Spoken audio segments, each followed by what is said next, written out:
नमस्कार साथियों, cogent IAS में आप सबका बहुत बहुत स्वागत है। और हम लोग 2018 का पेपर डिस्कस कर रहे थे सी सेट का, जिसमें हम लोगों ने कुछ क्वेश्चन डिस्कस किया था जो बाकी रह गए हैं। दो वीडियो हम लोग का हो चुका है, ये तीसरा है, मतलब इसमें हम लोग जो क्वेश्चन रह गए हैं उसको खत्म कर लेंगे।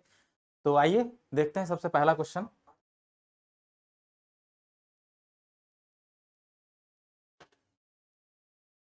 तो ये हमारा पहला क्वेश्चन है। ठीक, मतलब हर एक वीडियो, मतलब हर एक जो ईयर का पेपर है उसको हम लोग तीन तीन पार्ट में कर रहे हैं, तो दो वीडियो इसका हो चुका है। तो जो क्वेश्चन बच रहे हैं उसको हम लोग इस वीडियो में कर लेंगे, मतलब ये तीसरा वीडियो है हमारा। चलिए पहला क्वेश्चन देखते हैं। पहला क्वेश्चन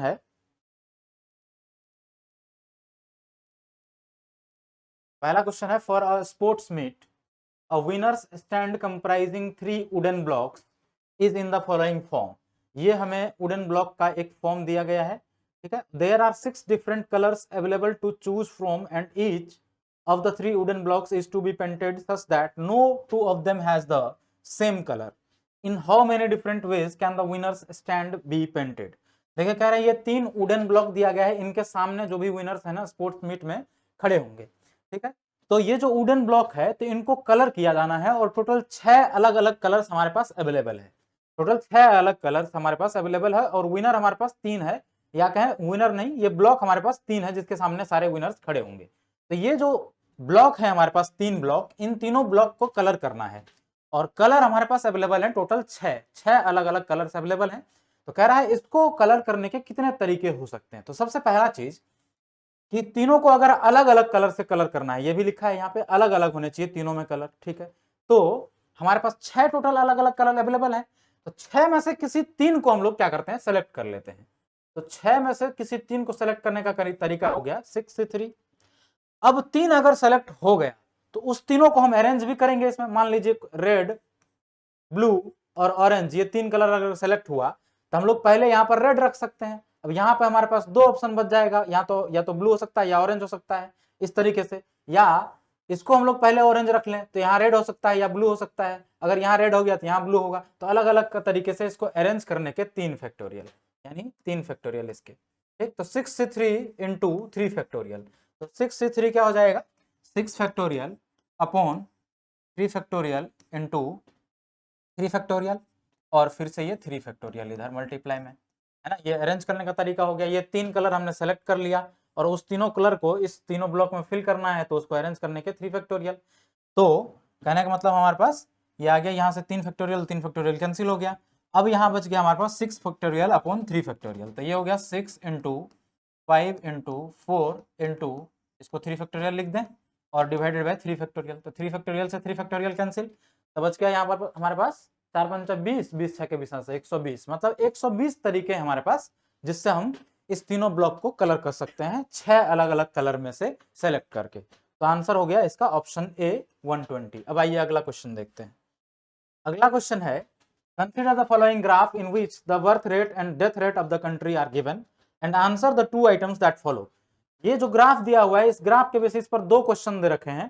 ठीक, ये ग्राफ हमारे पास दे रखा है बर्थ रेट और डेथ रेट का। ठीक, तो आपको आंसर करना, सबसे पहला क्वेश्चन ये है, looking at the graph it can be inferred that from 1990 to 2010, 1990 से लेकर 2010 तक के ग्राफ को ऑब्जर्व करना है, और नीचे 4 स्टेटमेंट दिया गया है। आपको बताना है कि इसमें से बेस्ट कौन सा निष्कर्ष निकाला जा सकता है। ठीक है, सबसे आलेख को देख करके यह निष्कर्ष निकाला जा सकता है कि 1990 से 2010 तक में। ठीक है, तो क्या निष्कर्ष हम लोग निकाल सकते हैं उसको देखना। देखिए सबसे पहला निष्कर्ष ये है, population growth rate has increased. 1990 से 2010 तक देखना है, और क्या ग्रोथ रेट इंक्रीज हुआ है वो देखना है। तो 1990 यहाँ है, यहां से और यहाँ 2010, यहां से यहां तक में ग्रोथ रेट इंक्रीज हुआ है क्या। तो ग्रोथ रेट, पॉपुलेशन ग्रोथ कब होगा, जब डेथ रेट कम हो और बर्थ रेट ज्यादा हो, है ना। जब पॉपुलेशन में किसी भी कंट्री में अगर ग्रोथ हमें देखना है, पॉपुलेशन ग्रोथ, तो हम लोग क्या देखेंगे कि बर्थ रेट वहां का क्या हो, बहुत ज्यादा हो, हाई हो जाए, बर्थ रेट ज्यादा हो, और डेथ रेट यानी जो आदमी डेथ कर रहा है उसका जो रेट है वो बहुत कम, तभी तो हम लोग पॉपुलेशन ग्रोथ कर पाएंगे, है ना। तो पॉपुलेशन ग्रो करने का ये कंडीशन है। अब हम लोग इस ग्राफ को ऑब्जर्व करके ये स्टेटमेंट को देखने का प्रयास करते हैं। देखिए तो ये हमारा डेथ रेट का है, तो डेथ रेट जिस तरह से घट रहा है, बर्थ रेट भी लगभग उसी तरह से घट रहा है। तो यहाँ पर ग्रोथ पॉसिबल है क्या, जब दोनों ही चीजें सेम रेट से घट रहा है, या कहें आसपास के रेट से घट रहा है, यहां से यहां तक अगर देखें तो ग्राफ को, तो ग्रोथ रेट यहां पर इंक्रीज नहीं हो रहा है, ऐसा हम लोग कह सकते हैं। तो पहला स्टेटमेंट कहने का मतलब हमारा गलत हो जाता है, क्योंकि अभी तुरंत आपको ग्रोथ रेट का क्या समझाया, आपको ग्रोथ रेट का ये कंडीशन है कि बर्थ रेट ज्यादा होना चाहिए, डेथ रेट कम होना चाहिए।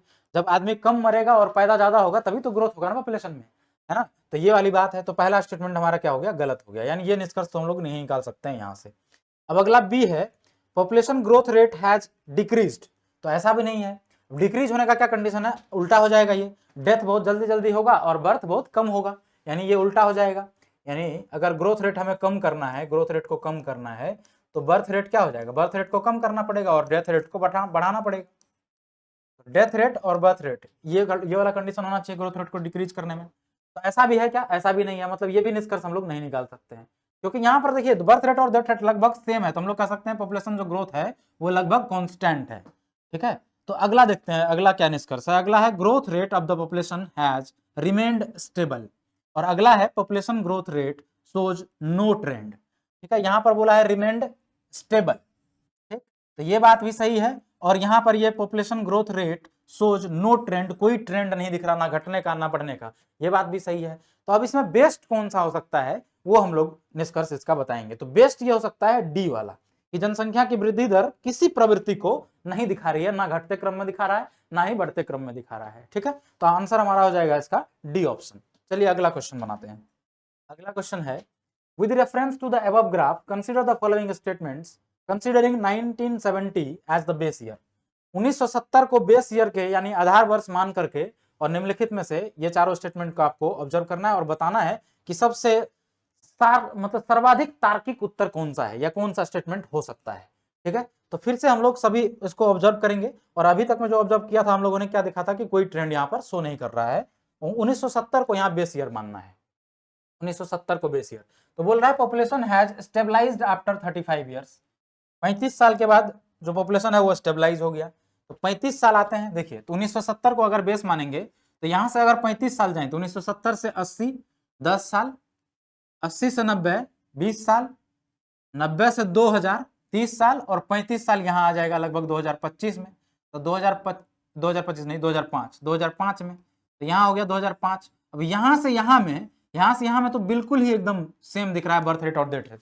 तो बर्थ रेट और डेथ रेट अगर दोनों का सेम रेट है, सेम रेट से दोनों बढ़ रहा है या घट रहा है, तो ग्रोथ रेट ना ही ज्यादा होगा और ना ही डिक्रीज करेगा। तो कहने का मतलब एकदम स्टेबल रहेगा। तो पहला स्टेटमेंट हमारा यहाँ से सही हो जाता है ना। तो ये जो पहला स्टेटमेंट है, the population has stabilised after 35 years, ये बिल्कुल सही है। दूसरा बोल रहा है population growth rate has stabilised after 35 years, इसमें क्या था, पॉपुलेशन हैज स्टेबलाइज्ड, यहाँ population growth rate has stabilised. ठीक है, अब 35 वर्षों के पश्चात जनसंख्या वृद्धि दर स्थिर हो गई है, यहाँ बोला था जनसंख्या स्थिर हो गई है। अच्छा, ये थोड़ा सा अंतर है, यहाँ जनसंख्या बोला स्थिर हो गई है और यहाँ बोला है जनसंख्या वृद्धि दर स्थिर हो गई है। अगला स्टेटमेंट पढ़ते हैं, ये बोल रहा है पिछले 10 वर्षों में मृत्यु दर में 10% की गिरावट। ठीक, ये तो हमें नहीं पता चल पा रहा है। 35 वर्षों के बाद जन्म दर स्थिर हो गई है। ठीक है, तो 35 वर्षों के बाद जन्म दर यानी बर्थ रेट हमारा स्टेबल हो गया है। तो देखिए यहाँ पर 35 वर्ष के बाद यहाँ हम लोग पहुंचे थे, यहाँ से हमारा बर्थ रेट क्या है, सीधी लाइन हो गई है, तो ये तो स्टेबल हो ही गया है ना। तो ये वाला स्टेटमेंट भी हमारा सही हो जाएगा। कहने का मतलब कौन सा है, पीछे कर दिया मैंने, आगे वाला है। चलिए, तो ये जो है 35 वर्षों के बाद जन्म दर स्थिर हो गई है, तो चौथा भी स्टेटमेंट हमारा सही हो जाएगा। और जनसंख्या वृद्धि दर, अगर ग्रोथ रेट और डेथ रेट दोनों रेट दिया हुआ है वहां पे ना, तो दोनों रेट अगर हमारा कॉन्स्टेबल हो गया है तो हम लोग क्या बोलेंगे, ग्रोथ रेट भी कॉन्स्टेबल हो गया है। तो यानी दूसरा स्टेटमेंट हमारा करेक्ट हो जाएगा, पहला को हम लोग सही नहीं मानेंगे। पॉपुलेशन स्थिर हुआ है कि नहीं हुआ है इस बारे में कमेंट नहीं कर पाएंगे, तो उत्तर हो जाएगा 2 और 4, जो कि किस ऑप्शन में है, डी में। तो डी हमारा करेक्ट आंसर हो गया। अगले क्वेश्चन की तरफ बढ़ते हैं। देखिए अगला क्वेश्चन है, average hourly earnings per year of the workers in the firm are represented in figure A and B as follows. देखिए आवरली अर्निंग इनकम यानी कि पर आवर इनकम यहां पर दे रखा है, पर आवर अर्निंग दे रखा है यहाँ पर दो लोगों का, फिगर्स ए एंड बी। ठीक है, hourly earnings per year of the worker, दो वर्कर का दे रखा है इसमें और इसमें। ठीक, अब देखिए from the figures it is observe that, ठीक, इस फिगर से क्या ऑब्जर्व कर पा रहे हैं ये देखिए। तो ऑब्जर्व क्या कर पा रहे हैं, देखिए ऑप्शन क्या क्या है वो पढ़ लेते हैं। ऑप्शन है the values of E R different, यानी ई जो है ना वो अर्निंग को डिनोट कर रहा है, तो वैल्यू जो है अर्निंग का वो अलग अलग है, ऐसा बोला है। तो क्या ऐसा है क्या, देखिए 2013 में देखें दोनों का जीरो है, अच्छा नहीं दोनों जीरो नहीं है, 2013 में इसका 20 है और इसका जीरो, इसका भी 20 है, यहाँ 20 से ही स्टार्ट हुआ यानी सेम है। 2014 में देखें, 2014 में ये लगभग 25 के आसपास है, 2014 में यहाँ पर भी 25 है, यानी सेम आ रहा है ना। तो values of E R different बोला है तो ये गलत हो जाएगा, है ना, तो ये नहीं है भाई, सेम आ रहा है तो डिफरेंट कैसे हो जाएगा। उसके बाद बी है ranges that is difference between the maximum and the minimum E R different. जब सेम आ रहा है तो मैक्सिमम मिनिमम दोनों, मैक्सिमम और मिनिमम का डिफरेंस क्या होगा, जीरो हो जाएगा। मैक्सिमम और मिनिमम जब सेम ही आ रहा है तो मैक्सिमम भी वही मिनिमम भी वही, है ना, तो अलग कैसे हो जाएगा, बी ऑप्शन भी गलत हो गया। तीसरा है slope of the graph are same, तो देखिए स्लोप सेम हो जाएगा, ठीक। अब ये कैसे, हमने देखते ही टिक कर दिया, तो ये होता है स्लोप क्या होता है, वाई बाय एक्स, किसी भी ग्राफ का जो स्लोप होता है, ठीक है, ये होता है। देखिए तो अगर हमारे पास हम इसका स्लोप देखने का कोशिश करेंगे तो ये जो हमारा ये जो होता है ना ये ढाल, इसी को स्लोप बोलते हैं, निकालने का तरीका होता है वाई बाय एक्स, ठीक। देखिए तो ये हमारे पास ये 25 है, इधर x 14 है, यहाँ पर भी जब 14 में आएंगे तो ये हमारा 25 है ना, सेम है। यानी कि ये जो हम कह सकते हैं कि ये जो y बाय एक्स है ना हर जगह सेम आ रहा है। देखिए यहाँ पर अगर हम यहाँ 15 पे देखने की कोशिश करेंगे तो 15 पे ये 30 के आसपास है, और यहाँ पर भी 15 जाएंगे तो ये 30 के आसपास है, यानी सेम है ना। तो स्लोप सेम होता है तभी ये दोनों रीडिंग सेम देता है, तो कहने का मतलब ये हमारा बिल्कुल सही स्टेटमेंट है तीसरा। तो तीसरा जो है ना वही हमारे पास केवल इस ग्राफ को देख के हम लोग ऑब्जर्व कर सकते हैं, आंसर सी हो जाएगा। आइए अगला क्वेश्चन देखते हैं, यही सेम क्वेश्चन हिंदी में इधर लिखा है, ये अगला। अब ये एक रीजनिंग का क्वेश्चन है, देखिए इस तरह का फिगर इसमें 3 दिख रहा है, एक फिगर ऐसा है, दूसरा यहाँ पे सीधी लाइन है, और तीसरा ऐसा वाला एरो है, मतलब एक इस तरह का आर्क है, एक इस तरह का आर्क है, और तीसरा ऐसा है। इसमें भी वही है, इसमें भी वही होना चाहिए। तो इसमें देखिए 2 आर्क तो दिए हैं, सीधी वाली नहीं है, तो सीधी वाली लाइन हमारा उत्तर हो जाएगा। अब सीधी वाली लाइन में यहाँ पर स्क्वायर या रेक्टेंगल लगा है, ठीक, यहाँ पर इसमें क्या है ना सर्कल लगा दिया, तो ये नहीं होगा, ये वाला होगा, है ना। तो ए ऑप्शन, ये तो बहुत ही आसान था, तो ए ऑप्शन इसका करेक्ट उत्तर हो गया। यही चीज हिंदी में यहाँ लिखा है। अगला क्वेश्चन, ये क्वेश्चन रिपीट हो गया, वही सेम क्वेश्चन है जो हम लोगों ने डिस्कस किया।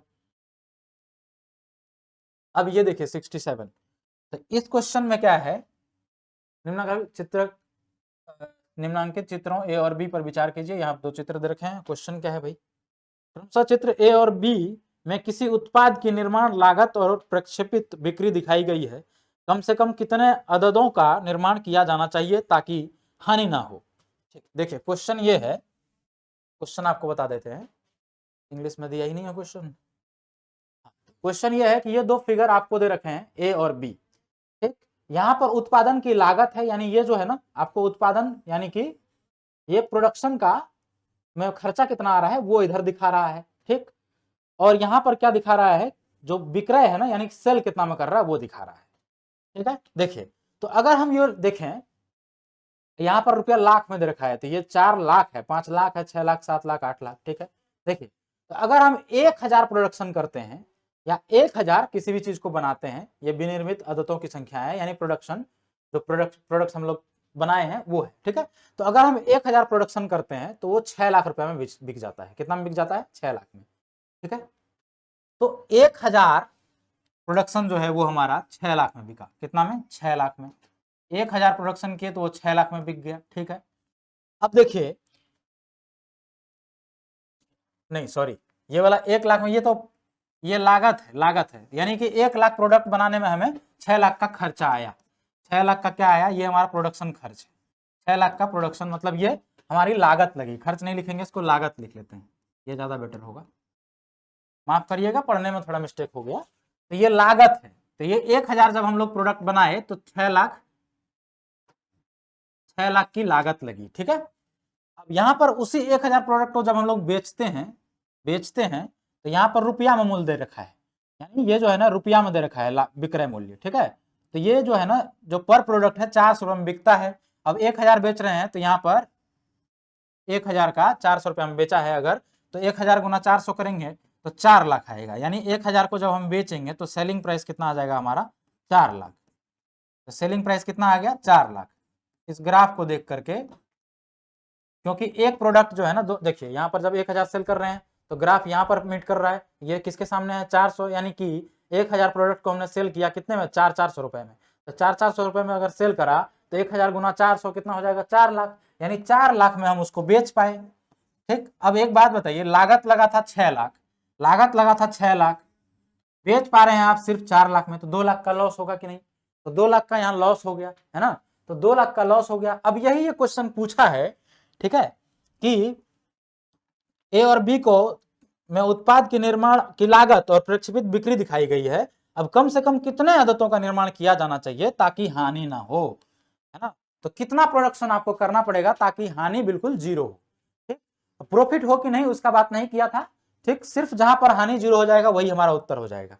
तो देखिए अगर हम 2000 प्रोडक्शन कर लेते हैं तो 2000 प्रोडक्शन का जो हमारे पास कॉस्ट है वो कितना है, ये देखिए यहां आके ग्राफ मिट किया है, यानी 7 पे, तो 7 लाख है ना। तो अगर हम 2000 प्रोडक्शन कर लेते हैं, 2000 प्रोडक्ट बना लेते हैं, तो हम उसको कितना लागत में लगा बना लेते हैं, 2000 प्रोडक्ट्स को बनाने में हमारी जो लागत लगी वो कितना लगी, 7 लाख रुपया, ये लागत है, यानी 2000 प्रोडक्ट को बनाने में जो हमारा लागत लगा वो 7 लाख रुपया लगा।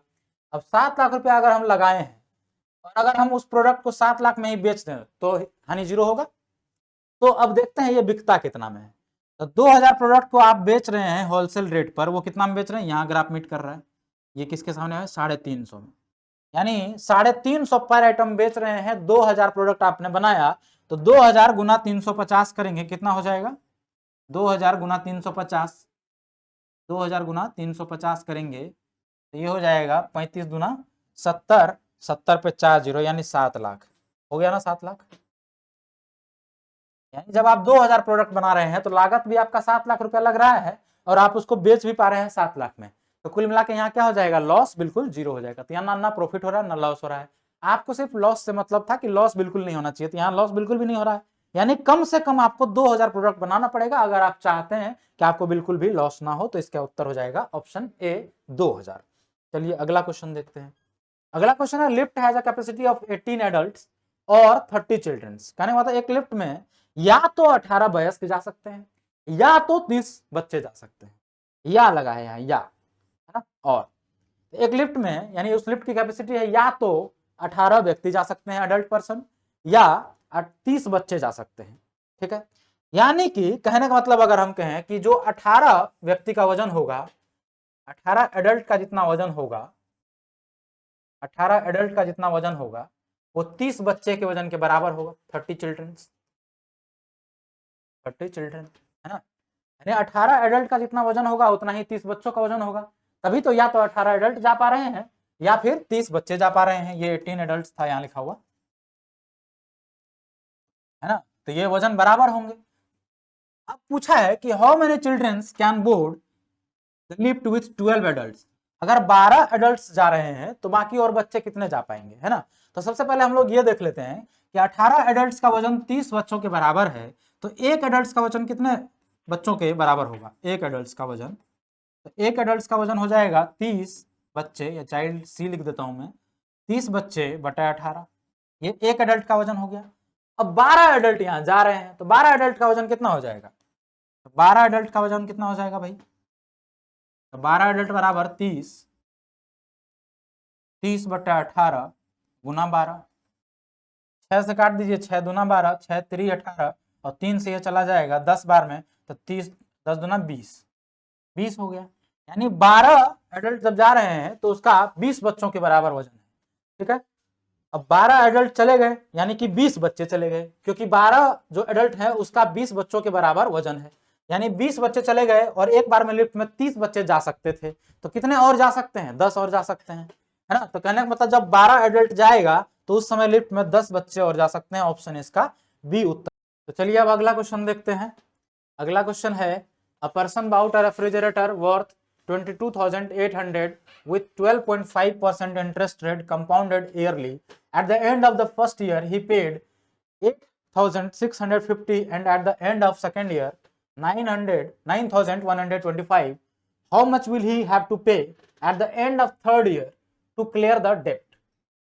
देखिए ये कह रहा है कि एक व्यक्ति ने एक रेफ्रिजरेटर खरीदा 22,800 में, ठीक, उसने ईएमआई पर खरीदा और ईएमआई जो लगेगा उसको वो कंपाउंड इंटरेस्ट के हिसाब से लग रहा है 12.5% पर ईयर कंपाउंडेड है। ठीक है, अब बोल रहा है तो पहले वर्ष के अंतिम में उसने 8,650 रुपया और दूसरे वर्ष के अंतिम में 9,125 रुपया चुकाए, तो ऋण पूरा चुकाने के लिए उसे तीसरे वर्ष के अंत में कितने रुपए का भुगतान करना होगा।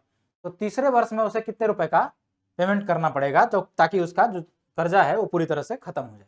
ठीक है, चलिए इस क्वेश्चन को करते हैं। देखिए अमाउंट बराबर क्या होता है, P into 1 plus R by 100 और यहाँ होता है n जो कि टाइम होता है, हम लोग पर ईयर कैलकुलेट करेंगे क्योंकि पहले वर्ष में उसने इतना पे कर दिया, दूसरे वर्ष में इतना पे कर दिया, ठीक, तो इसलिए पर ईयर वाइज कैलकुलेट करना पड़ेगा। तो चलिए देखते हैं। तो पहला जो हमारे पास है प्रिंसिपल अमाउंट 22,800 है। तो फर्स्ट ईयर में अगर हम देखते हैं कितना उसका पैसा हो जाता है, तो फर्स्ट ईयर में क्या हो जाएगा, 22,800 इंटू 1 प्लस R है आपका 12.5 बाय 100, यही है। अब इसको अगर डेसिमल को हटाएंगे यहाँ एक जीरो आ जाएगा, तो ये इसको अगर 25 से काटते हैं तो 5 बार में जाता है, 25 चौको 100, ये हो जाएगा 40, 40 का 40, 5 45/40, 45/40 को अगर फिर से काट दें, ये हो जाएगा 22,800 मल्टीप्लाइड बाय 45/40। इसको हम अगर 5 से फिर से काट दें तो ये हो जाएगा, या यहीं काट लेते तो 5 8 40, तो 8 है 8 1 9/8 हो जाता है ना, ये हो गया 9/8। अब इसको अगर फिर से हम 8 से काटते हैं तो ये कितना हो जाता है, 8 से इसको काट देते हैं तो 8 दूना 16, 6 बच रहा है 68 हो गया, 8 8 64, 4 40, 8 पंचा 40, 2850 हो गया। 2850 गुना 9 करेंगे, 2850 गुना 9 कितना हो जाता है भाई, तो ये हो जाएगा इधर 0, 9 पंचा 45 के 5 हाथ में 4, 8 9 72 और 4 76 के 6 हाथ में 7 और 9 दूना 18, 7 25, 25,650 रुपया पहला ईयर में टोटल उसका इंटरेस्ट जोड़ करके अमाउंट हो गया। अब देखिए 25,650 उसका टोटल हुआ, उसमें उसने पे कितना कर दिया, देखिए 25,650 हुआ,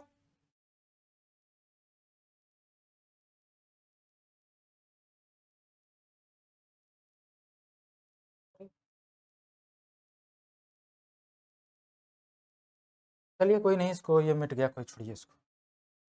25,650 है, ये दोबारा लिख देता हूँ, अरे भाई 25,650, 25,650 रुपया टोटल हुआ पहला ईयर के अंतिम में, और उसमें इसने 8,650 रुपया पे कर दिया। तो 25,000 में से जब 8,650 पे कर दिया तो अब कितना बचा, 25,000 में से 8,000 घटाएंगे तो कितना बचेगा, 17,650, यहाँ भी था 650 यहाँ भी, यानी 25,650 में से 8,650 घटाएंगे तो बचेगा कितना, 17,000 बचेगा, यानी 17,000 बच गया सेकंड ईयर में। अब सेकंड ईयर में इस 17,000 पे इंटरेस्ट लगेगा, है ना, तो 17,000 पे इंटरेस्ट कैलकुलेट कर लेते हैं और टोटल कितना अमाउंट होता है वो देख लेते हैं।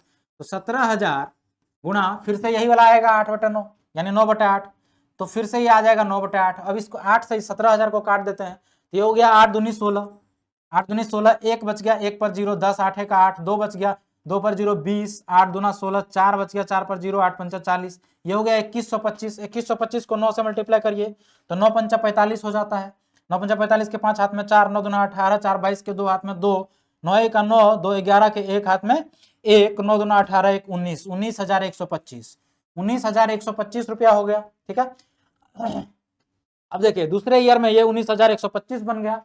अब 19,125 में से वो 9,125 रुपया पे कर दिया, 9,125 रुपया पे कर दिया तो बचा कितना भाई, 10,000 बचा। 19,000 ये एक पेज पता नहीं एक्स्ट्रा लिया हुआ, चलिए इसको हम लोग मिटा दिए।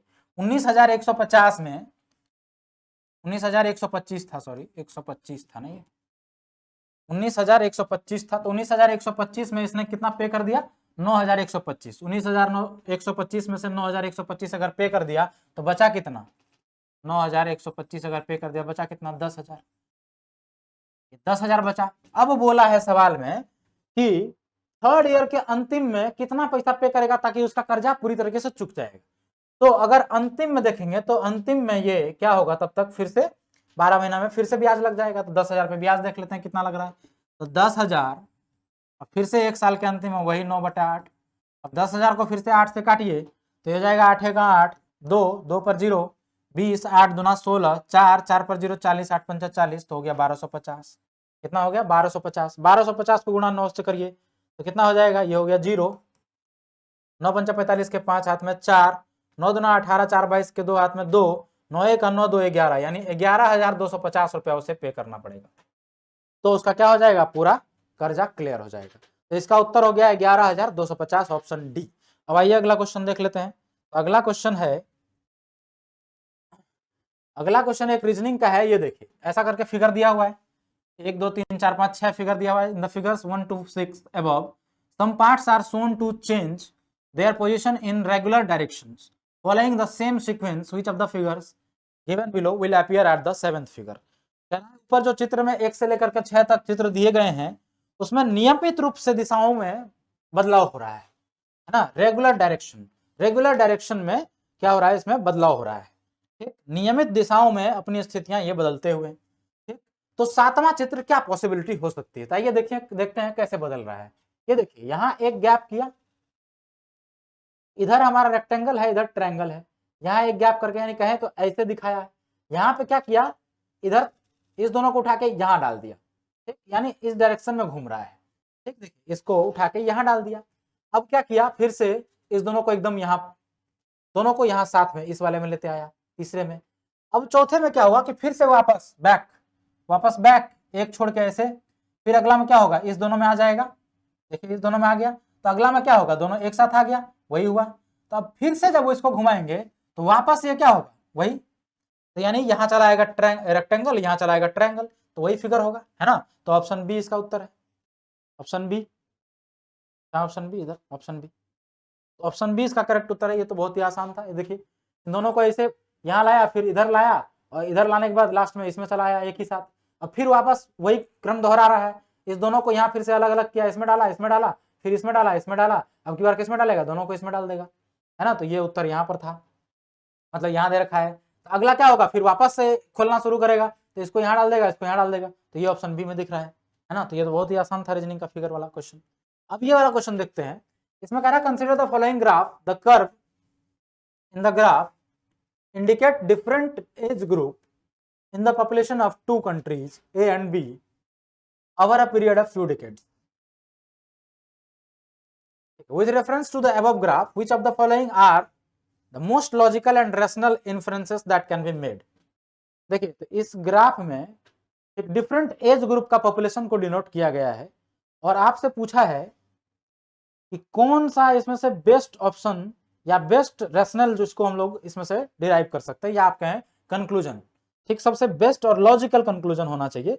ठीक, तो देखते हैं इसमें क्या क्या आपके पास स्टेटमेंट है। देखिए तो सबसे पहला है, over the last 2 decade and a half decade the dependency ratio for the country B has decreased. सबसे पहला चीज तो आपको यह डिपेंडेंसी रेशियो समझना पड़ेगा, इकोनॉमिक्स का टर्म है ना। तो डिपेंडेंसी रेशियो वो होता है, देखिए सबसे पहले बात तो डिपेंडेंट पॉपुलेशन जानना पड़ेगा। तो डिपेंडेंट पॉपुलेशन क्या होता है, जो ऐसे व्यक्ति या ऐसे पॉपुलेशन, ऐसी जनसंख्या जो किसी दूसरे पर आश्रित रहती है यानी डिपेंडेंट रहती है। देखिए तो ऐसे कौन से लोग होंगे, जो बच्चे होंगे वो डिपेंड रहते हैं, और जो बूढ़े होते हैं वो डिपेंड रहते हैं, है ना। तो ऐसा एज हमारे यहाँ निर्धारित है 0 से लेकर के 15 साल तक, 0 से लेकर के 15 साल तक, और इधर 64 से अबव वाले, 64 प्लस वाले को हम लोग डिपेंडेंसी वाले में रखते हैं। तो ये हो गया हमारे पास डिपेंडेंट पॉपुलेशन। ठीक, अब रेशियो निकालना है, और जो वर्किंग पॉपुलेशन होता है यानी जो डिपेंड नहीं रहता है, खुद ही कमाता है और खाता है, ठीक, तो वो होते हैं 15 से लेकर के 64 वर्ष तक। 15 से 64 वर्ष तक के आयु जिनकी भी है वो आ जाएंगे किसमें, वर्किंग पॉपुलेशन में। तो अगर हमें डिपेंडेंसी रेशियो निकालना है तो ऊपर में लिखेंगे डिपेंडेंट पॉपुलेशन, ऊपर में लिखेंगे डिपेंडेंट पॉपुलेशन, और नीचे डिवाइड करेंगे वर्किंग एज ग्रुप से, ठीक है, या वर्किंग पॉपुलेशन से, और उसको 100 से मल्टीप्लाई कर देंगे। ये आपके पास जो रेशियो आएगा, यही इसी को हम लोग बोलते हैं डिपेंडेंसी रेशियो। तो ये बात हो गई क्लियर, ये हो गया कॉन्सेप्ट वाला मामला। अब आइए हम लोग इस सवाल को देखते हैं। तो सवाल बोला है कि over the last 2 decade, 2.5 decade, ठीक है, लास्ट के ओवर द लास्ट 2.5 डिकेड, ठीक है, 2 और आधा यानी 2.5 डिकेड में, या 2.5 दशक में, बोला है कि 2.5 दशक में जो बी का डिपेंडेंसी रेशियो है वो कम हो रहा है है ना। तो डिपेंडेंसी रेशियो कैलकुलेट कर लेते हैं, पहले ए का पहले फिर बी का, दोनों का कैलकुलेट करना पड़ेगा, तभी तो कंपेयर कर पाएंगे कि बी का घट रहा है कि नहीं। चलिए बी का ही देख लेते हैं। तो बी कौन सा है भाई, ये है बी का। तो बी का अगर हम लोग 2.5 दशक में देखें तो ये हो गया पहला दशक, दूसरा दशक, 2.5 दशक यहाँ तक, यानी बीच में। तो यहाँ अगर हम लोग कहीं देखते हैं, ठीक है, तो अब हमें ग्राफ देखना पड़ेगा किसका, सबसे पहले 15 जीरो से लेके 15 साल वाले कितने हैं इसमें। तो 0 से 15 साल वाला ये जो कांस्टेंट रेखा है ना, ये डिनोट कर रहा है, यानी ये वाला, ये कहाँ आ रहा है, लगभग ये 0.2 से हल्का ऊपर है, 0.3 मान लेते हैं इसको। ये हो गया 0.3। तो 0.3 प्लस 0 से 15 साल वाले ले लिए, अब 64 प्लस वाले को भी तो लेना पड़ेगा ना, दोनों डिपेंडेंट रहते हैं। तो 64 प्लस वाले कितने हैं इसमें, तो 64 प्लस वाले का ग्राफ जो है ना, ये वाला लाइन डिनोट कर रहा है, जो डॉटेड लाइन है इससे। तो ये लाइन जो है यहाँ पर 2.5 दशक में हम लोग देख रहे थे, 2.5 दशक कहाँ गया, 1 दशक, 2 दशक, तीसरा दशक, है ना। तो 2.5 यहाँ बीच में आएगा। तो ये जो रेशियो है ये यहाँ पे आ रहा है, ये यहाँ पे आ रहा है, बी वाले का हम लोग देख रहे हैं, है ना, बी वाले का। तो ये लगभग 0.1 है, लगभग कितना है, 0.1 है, ये हो गया 0.1। ठीक, और जो वर्किंग एज पॉपुलेशन है वो कितने हैं इसमें, बी का देख रहे हैं ना हम लोग। तो वर्किंग एज जो है, वर्किंग एज वो कितने हैं, इसमें आ गया 0.15 वाले कितने थे, 15 वाले, 0 से 15 ये वाला लाइन थी, ये वाली लाइन यहाँ पर आ रही है, यानी 0.2 से हल्का ऊपर 0.3 हम लोगों ने लिया, सही है। और ये हो गया 0.1। ठीक, अब इसमें वर्किंग वाले हैं 15 से 64 वाले, 15 से 64 वाले ये वाला रेखा डिनोट कर रहा है, ये जो एकदम डॉटेड है, डॉटेड, तो ये वाला है। तो इसको अगर देखेंगे यहाँ पे, तो ये लगभग कितना आ रहा है, 6 से ऊपर 7 के आसपास, तो ये आ रहा है 0.7। ठीक, तो इसको डिवाइड करेंगे 0.7 से और मल्टीप्लाई कर देंगे 100 से, तो ये आ गया हमारे पास डिपेंडेंसी रेशियो बी कंट्री का। और यहाँ पर क्या बोला था, बी कंट्री का डिपेंडेंसी रेशियो घट रहा है ना। तो देख लेते हैं, देखिए, तो अगर हम लोग इसको कैलकुलेट करें तो 3 और 0.1 4 हो जाएगा, 0.4 हो गया ये, और डिवाइडेड में 0.7, डेसिमल से डेसिमल तो ऐसे ही खत्म हो जाएगा, ये 100 हो गया। तो 4/7 गुना 100, और 7 से अगर इसको काट देते हैं तो कितनी बार में जाएगा, 7 का 7, 3 बच गया 30, 7 चौको 28, लगभग 14 आ रहा है, 14 चौको 56, 56 पॉइंट समथिंग आएगा, 56 पॉइंट समथिंग इसका डिपेंडेंसी रेशियो आ गए। ठीक, अब हम लोग over the decades 2.5 decades the dependency ratio for the country B has decreased. तो देख लेते हैं, पहले ए का भी तो देखना पड़ेगा, तभी पता चलेगा ना डिक्रीज हो रहा है कि इंक्रीज हो रहा है ना। तो चलिए, या बी में ही कंपैरिजन कर रहा है तो बी में ही हम लोग लास्ट वाले में देख लेते हैं, चलिए, या ए में से कंपेयर कर देते हैं। तो इसको, तो ए अगर में देखेंगे तो ए में जो डिपेंडेंसी रेशियो आएगा वो देखिए यहाँ पर। तो यहाँ पर सबसे पहली बात, 15 से नीचे वाले कितने हैं, 15 से नीचे वाले ये आ जाएगा 0.2 के आसपास, और 64 प्लस वाले कितने हैं, तो 64 प्लस वाले आ जाएंगे यहाँ पर 0.1 के आसपास, यही ये 2 से ऊपर है, यानी 0.3 0.1 यानी 0.4 आ जाएगा, ये 0.4। ठीक है, जोड़ दिया क्या हमने सीधा सीधा, देखिए ये यहाँ पर कितना आ गया, 15 से नीचे वाले आ जाएंगे लगभग 0.2 ही आ रहा है, तो 0.2, और 64 प्लस वाले कितने आ जाएंगे 0.1, तो 0.3 हो गया, 0.3। ठीक, और 15 से 64 वाले, 15 से 64 वाले कितने आ जाएंगे, इसको डिवाइड करेंगे ना 15 से 64 वाले से, तो 15 से 64 वाले आ जाएंगे यहाँ पे, ये आ रहे हैं लगभग 9 के आसपास, 0.9, ये आ जाएंगे 0.9, और इसको अगर 100 से मल्टीप्लाई कर देंगे, ये कितना हो गया, डेसिमल खत्म, 9 से काटेंगे तो 9 11 बार में 11 तिया 33, 33 पॉइंट समथिंग आ रहा है ना। तो डिक्रीज तो नहीं कर रहा है, यानी कि ये तो बढ़ा रहा है, बढ़ रहा है ना। तो पहला स्टेटमेंट हमारा क्या हो जाएगा, गलत हो जाएगा। अब दूसरा देखिए, by the end of the next 2.5 decade the dependency ratio of country A will be much less than the country B. बड़ी लंबा क्वेश्चन है, चलिए, by the end of the next 2.5 decade देख लेते हैं, by the end of the last 2.5 decade, next 2.5 decade the dependency ratio of country A will be much less than the country B, यानी दोनों को फिर से चेक करना पड़ेगा, है ना। डिपेंडेंसी रेशियो ऐसे ही निकलता है, फिर से इसको निकालना पड़ेगा। तो अगर हम लोग in the next 2 bye the end of the next 2.5 decade ठीक, अगर हम लोग अगला 2.5 डिकेड को देखें, ठीक, शुरुआत से ही देख लेते हैं अगर, तो कह रहा है ए और बी दोनों का निकालना है।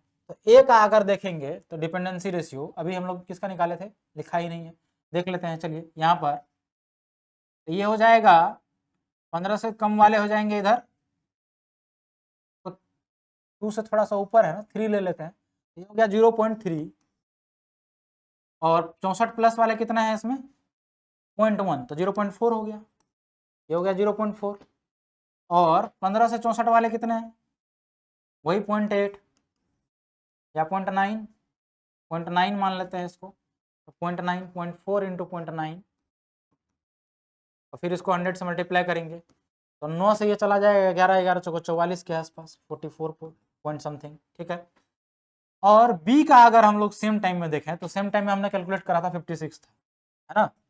तो ये क्या बोला है, by the end of the next 2.5 decade the dependency ratio of the country A will be much less than the country B. तो बिल्कुल सही है, यानी दूसरा स्टेटमेंट हमारा सही हो जाता है। दूसरा अगर सही होता है, पहला गलत होता है, तो आपके पास एक ही ऑप्शन बच रहा है, ये बी ऑप्शन, है ना। बाकी इसको आप कैलकुलेट कर लेंगे एक बार, यही तरीका है कैलकुलेट करने का, डिपेंडेंसी रेशियो कैसे कैलकुलेट करते हैं वो हमने आपको बता दिया। एक बार कैलकुलेट करके आंसर कंफर्म करेंगे, कमेंट सेक्शन में हमें जरूर बताइएगा इसका आंसर, ठीक है। मैं कंफर्म नहीं हूं इसका क्या आंसर हो सकता है, क्योंकि हमने अप्रोक्सीमेटली कैलकुलेट किया है सब, ठीक है। ये ग्राफ सही से दिख भी नहीं रहा है, आप इसको कैलकुलेट करेंगे। चलिए अगला क्वेश्चन देख लेते हैं। अगला क्वेश्चन है, उसी को हिंदी में यहाँ दिया गया है। चलिए नेक्स्ट क्वेश्चन, नेक्स्ट क्वेश्चन है, Lakshmi, her brother, her daughter and her son are badminton players, game of double is about to begin. कह रहा है लक्ष्मी, उसका भाई, उसकी पुत्री और उसका पुत्र बैडमिंटन खिलाड़ी है। अब एक डबल्स का खेल प्रारंभ हो रहा है, बैडमिंटन में डबल्स और सिंगल्स का गेम होता है, ठीक, जानते होंगे आप सभी। तो उसमें बोला है कि लक्ष्मी का जो भाई है उसकी पुत्री से नेट के पार ठीक सम्मुख है। लक्ष्मी का भाई, लक्ष्मी का ब्रदर, अगर हम उसको LB लिखें, लक्ष्मी का जो ब्रदर है, और बीच में अगर यहाँ नेट बना लें, ये हमारा नेट है, ये क्या है, नेट है, ये नेट है, ये अगर हमारा नेट है, तो बोला है लक्ष्मी का भाई और उसकी पुत्री नेट के पार ठीक सम्मुख है। यहाँ अगर लक्ष्मी का ब्रदर है तो ठीक सम्मुख लक्ष्मी की डॉटर होगी, डॉटर को D लिख देते हैं और सन को S लिख देंगे, लक्ष्मी को L लिखेंगे। चलिए, तो ये हमारा पहला कंडीशन बना दिया हमने। अब बोल रहा है कि उसका पुत्र सबसे खराब खिलाड़ी के सहोदर से नेट के पार विकर्णता सम्मुख है ना। इसका मतलब हुआ कि सन जो है ना डायमेट्रिकली अक्रॉस द नेट है from the worst player sibling से। अब सिबलिंग है, जैसे एक तो इसका बेटी और बेटा दोनों भाई बहन है, और एक लक्ष्मी और उसका भाई, वो दोनों भी भाई बहन है। बोल रहा है कि दोनों जो भाई बहन है, अब उसका सन तो जो है ना इसका डॉटर का सीधा सीधा भाई होगा। बोला कि वर्स्ट प्लेयर कोई इसमें से खराब खिलाड़ी होगा, ठीक, उसके सहोदर से डायगोनली है, ठीक। तो अगर मान लेते हैं ये हमारे पास खराब है, तो इसका डायगोनली कौन सा हो जाएगा, यहाँ पे सन हो जाएगा, है ना। या फिर अगर हम इसको खराब मान लेते हैं तो यहाँ सन हो जाएगा, ठीक। अब अगला स्टेटमेंट से क्लियर हो जाएगा कि किसको हम लोग कहाँ रखना है। चलिए, अब बोला है कि the best player and the worst player are on the same side of the net. अब देखिए, बेस्ट प्लेयर और वर्स्ट प्लेयर दोनों सेम साइड के हैं नेट के, ठीक है। तो अगर हम लोग इसी को वर्स्ट और बेस्ट कह दें, तो यहां तो क्या बोला था कि वर्स्ट प्लेयर सिबलिंग के डायगोमेट्रिकली अपोजिट है, यानी यहां रखना इसको गलत हो जाएगा, हमें इसको यहां रखना पड़ेगा।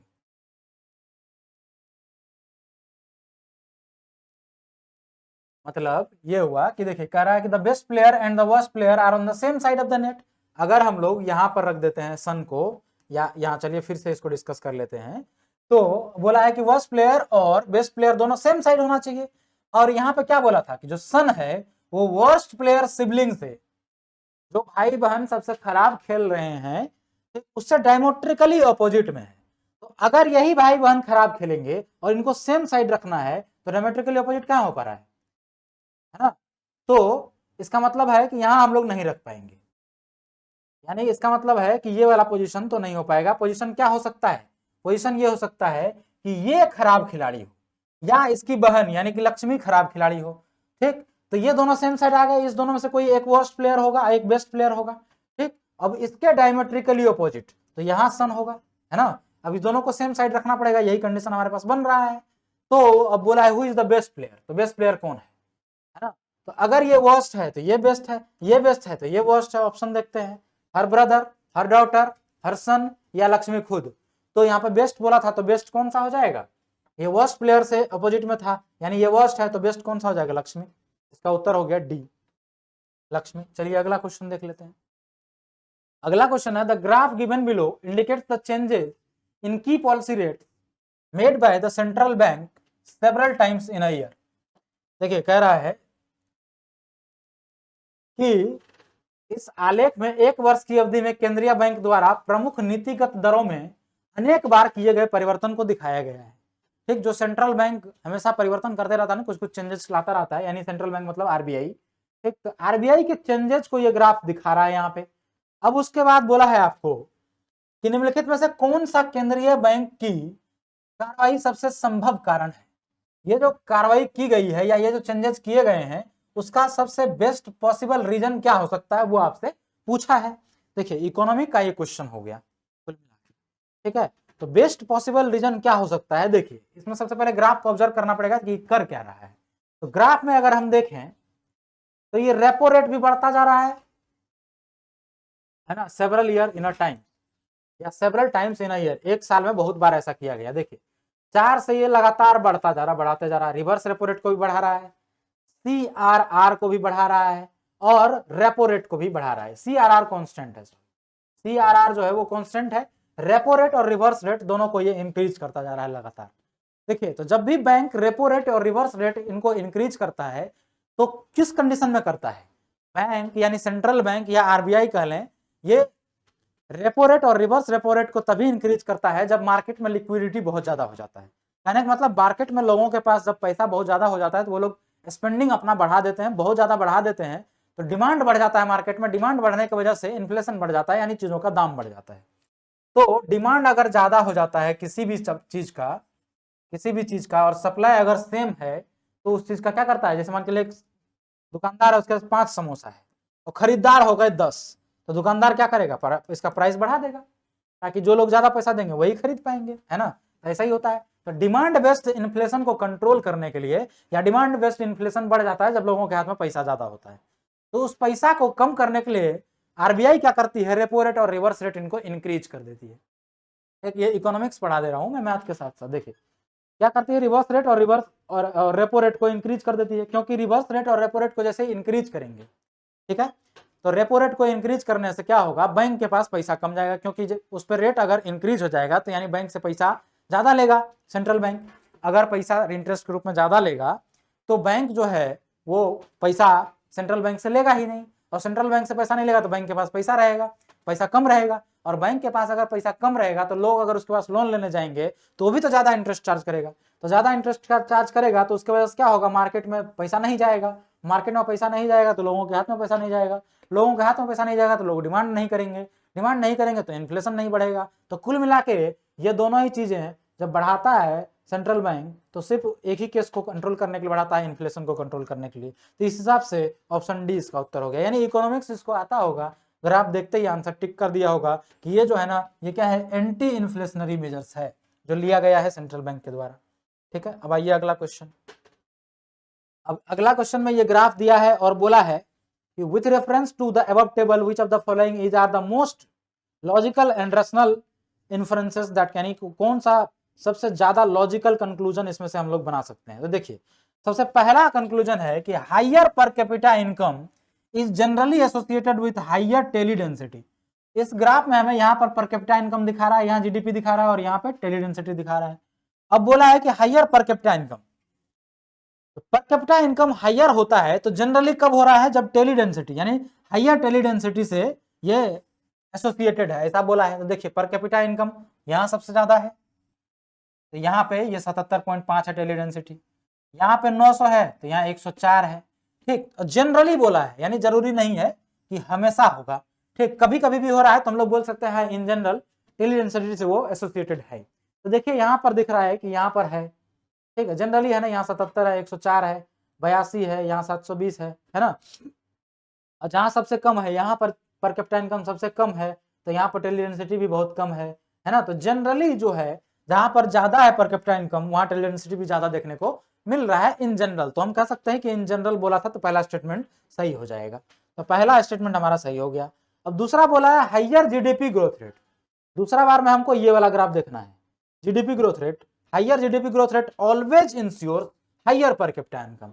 बोल रहा है कि जीडीपी ग्रोथ रेट हाई है, इसका मतलब हमेशा पर कैपिटा इनकम भी हाई रहेगा, हमेशा। यानी एक बार भी अगर हम इसको गलत प्रूफ कर दिए तो गलत हो जाएगा, क्योंकि यहाँ बोला है कि हमेशा हाइयर होगा। तो आइए देख लेते हैं हमेशा हो रहा है क्या। तो जीडीपी ग्रोथ रेट जहां पर हाई है उसको देखते हैं। जीडीपी ग्रोथ रेट ये हमारा सबसे हाई यहाँ पर दिख रहा है 11.69, और उसका पर कैपिटा इनकम देखें तो यहाँ सबसे हाइयर है, तो यहाँ तो हो गया। अब कोई और दूसरा जगह देखें तो दूसरी बार यहाँ पर जीडीपी हमको हाइयर दिख रहा है, तो यहाँ पर लेकिन पर कैपिटा इनकम सबसे कम है, देख लीजिए, है ना। तो हमेशा यह है क्या, हमेशा है। यहाँ पे बोला है कि जीडीपी ग्रोथ रेट अगर हमारा है तो वो पर कैपिटा इनकम हमेशा है रहेगा, तो हमेशा तो नहीं हुआ ना, यहाँ सबसे कम हो गया, है ना, तो यहाँ नहीं हुआ। तो कहने का मतलब ये स्टेटमेंट हमारा गलत हो जाता है सिर्फ इस ऑलवेज वर्ड के वजह से।